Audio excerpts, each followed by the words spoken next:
saw crowd around out there. He's doing some big things. He's in range of school records. He's broken some already. He acts like he doesn't care about that at all.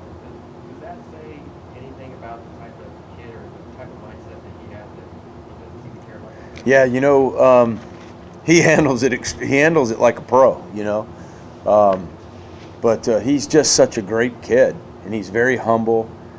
I've never heard him say one thing bragging about himself ever. He's very quiet, smiles, gives praise to the offensive line, and just goes about his business. It's pretty special. Have you had a season with a running back who was putting up this type of productivity, especially just how many carries he's getting and durability part of it? Yes. In 2006, I had a tailback, Justice Hairston, that transferred from Rutgers to Central Connecticut State, where I was the offensive coordinator. And I think we ran him like 40 sometimes just in the first half one game. It was crazy, but no, we led the nation in rushing that year, and he got drafted by the Patriots and had a phenomenal season. I think he might have led 1AA in rushing that year, close.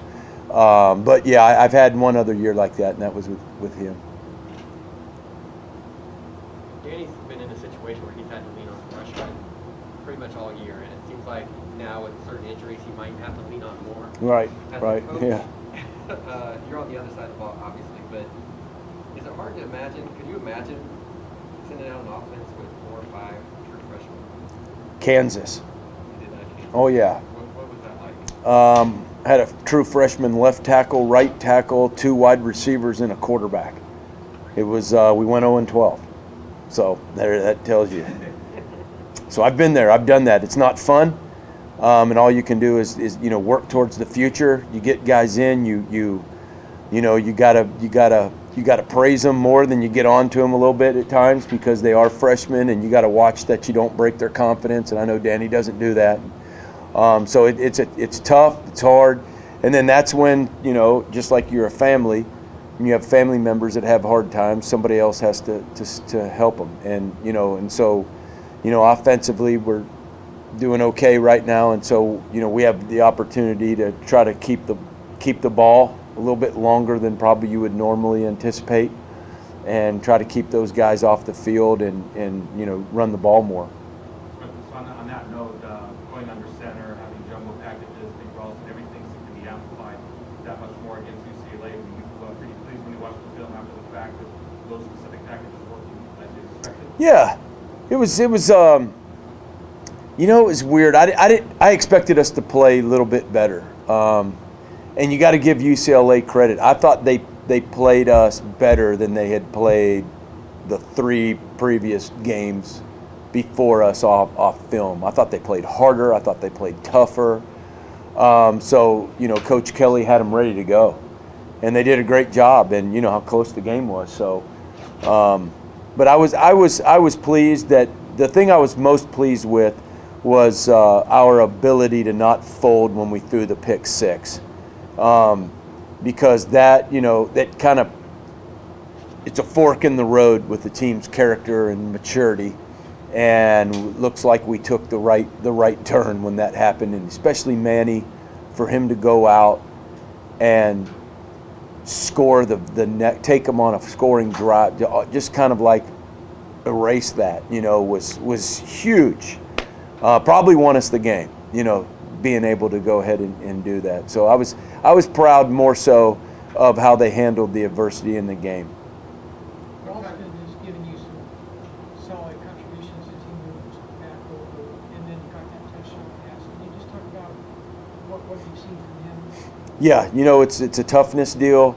The kids rally around that. Him and Tommy Hudson, they're like twins. They're just so funny. They're just great guys. They're tough guys. They're just throwback football players, and they usually come in together in the packages and stuff like that. And just both of those guys have just helped us in that area of toughness. And anytime I can try to get them a ball or something like that, really try to scheme it up to where you can get them a pass. And And it was just so good. I didn't even know it was his birthday until after the game, but that was really cool to be able to get him a ball down there, because the last thing you're thinking, you know, if you're playing us, is we're going to throw the ball to Nick Ralston or Tommy Hudson, you know. And so being able to throw that touchdown was really, really cool.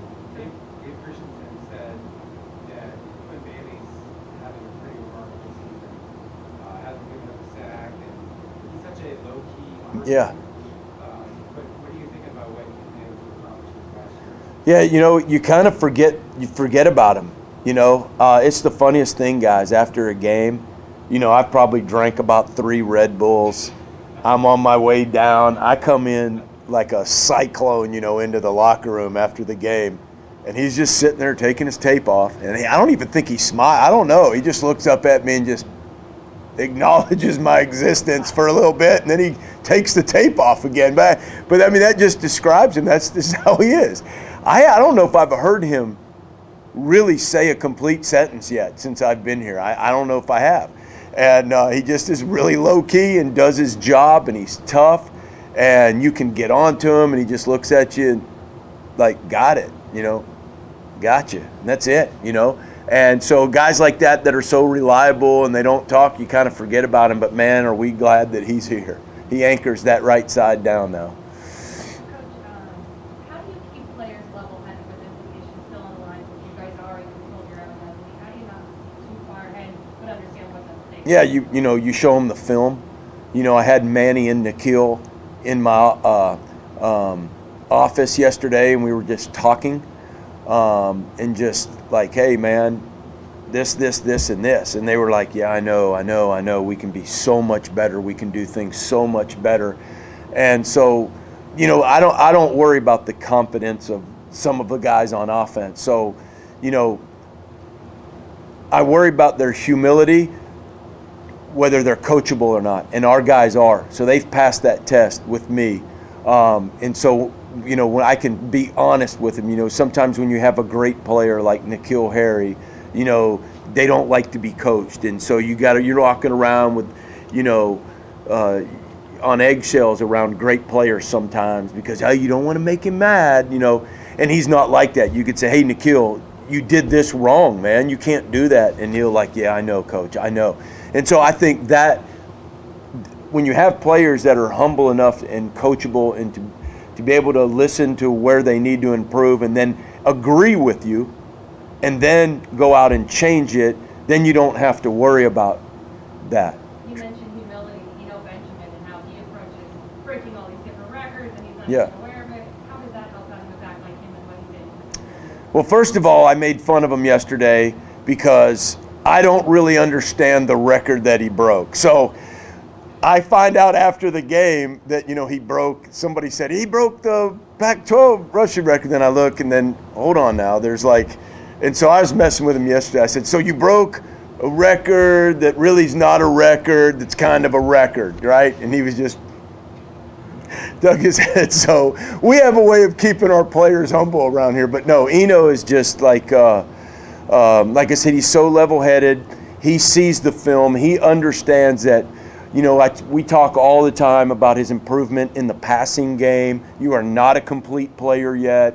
You got things you got to work on. I'm, as a 51-year-old man, I got things I work on every day. We all do, you know.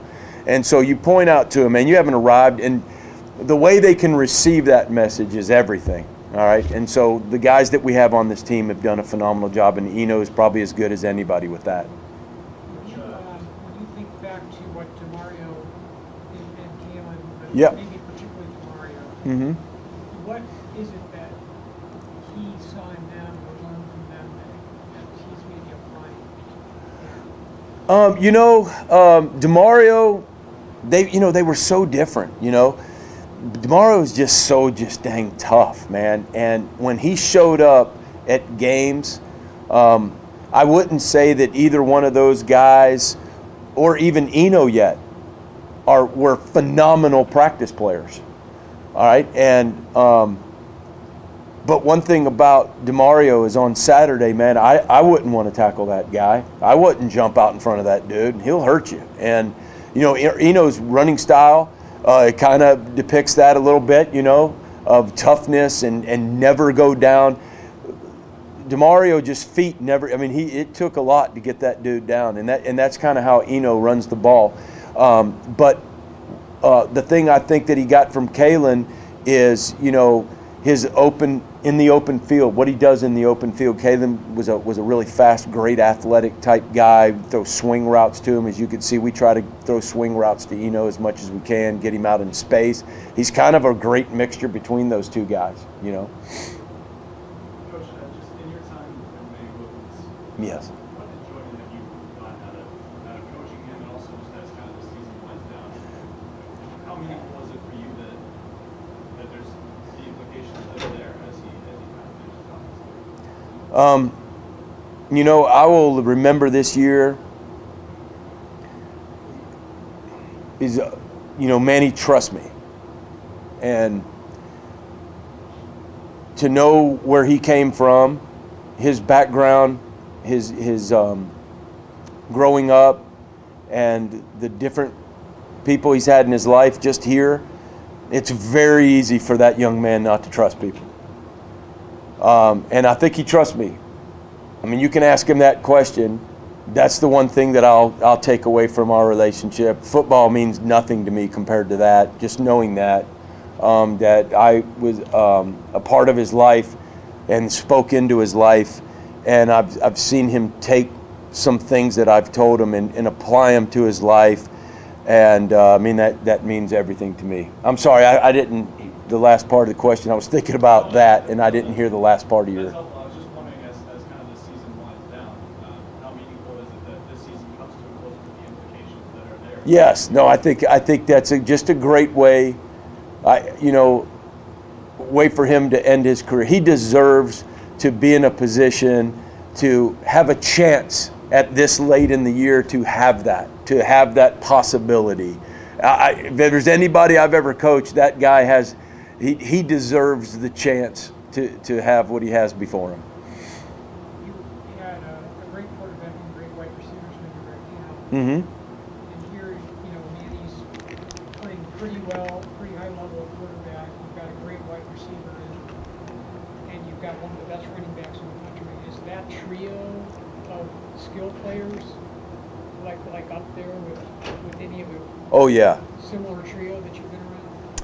Yeah, you know, the guys we had at Cal, we had a really good running back with Daniel Lasco, but Eno's really special. Eno's just really special, and so to have a guy like that, what it does is it creates a pretty good perfect storm for you on offense. You know, when you're able to run the ball, and then you have a big play receiver, and then you have a quarterback with experience who can check you in and out of bad looks on certain plays and have that experience.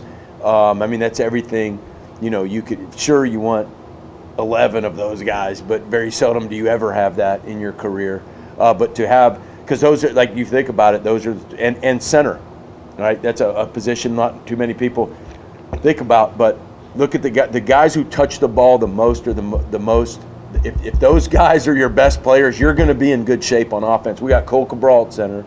You know, you got Manny, you got Nikhil, and you got Eno. And those are the guys touching the ball most of the time. And it shows with our record.